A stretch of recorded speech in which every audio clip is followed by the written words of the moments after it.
नमस्कार मित्रांनो, राज्यात राबवली जाणारी अशी एक महत्त्वाची योजना म्हणजे मोदी आवास घरकुल योजना आणि याच योजनेच्या संदर्भातील एक महत्त्वाचं असं अपडेट आजच्या या व्हिडिओच्या माध्यमातून जाणून घेणार आहोत।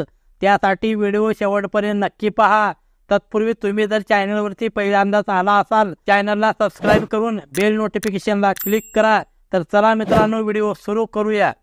मित्रांनो, राज्यातील ओबीसी प्रवर्गातील ज्या नागरिकांकडे आपली स्वतःची घरं नाहीत, पडक्या घरात राहतात, कुडाच्या घरात राहतात, अशा नागरिकांना घर उपलब्ध करून देण्यासाठी राज्य शासनाच्या माध्यमातून 28 जुलै 2023 रोजी राज्यामध्ये मोदी आवास घरकुल योजना ही योजना राबविण्यासाठी मंजुरी देण्यात आलेली आहे। या योजनेच्या अंतर्गत 3 ते 4 वर्षांमध्ये 12,000 कोटी रुपये खर्च करून जवळजवळ 10 लाख घरं उपलब्ध करून दिली जाणार आहेत आणि याच्यासाठी 2023-24 या पहिल्या वर्षामध्ये 3 लाख घरं उपलब्ध करून देण्यासाठी 3,600 कोटी रुपयाची तरतूद करण्यात आलेली आहे। या योजनेच्या अंतर्गत इतर मागास प्रवर्गातील लाभार्थ्यांना घरं उपलब्ध करून दिली जात आहेत, घरं बांधून दिली जात आहेत आणि याच्याच अंतर्गत आपण यापूर्वी सुद्धा पाहिलं होतं की 27 सप्टेंबर 2023 रोजीच्या GR अनुसार इतर मागास प्रवर्ग सोबतच विशेष मागास प्रवर्गातील लाभार्थ्यांना सुद्धा घरकुल देण्यासाठी मंजुरी देण्यात आलेली होती। याच्यानंतरही राज्यातील लोकप्रतिनिधीच्या माध्यमातून इतर जमातीचा देखील समावेश केला जावा अशा प्रकारची मागणी केली जात होती आणि याच पार्श्वभूमीवरती आता 30 जानेवारी 2024 रोजी एक महत्त्वपूर्ण असा शासन निर्णय निर्गमित करून मोदी आवास घरकुल योजनेमध्ये विमुक्त जाती आणि भटक्या जमाती या प्रवर्गाचा देखील समावेश करण्यात आलेला आहे। मित्रांनो, एकंदरीत जर पाहिलं तर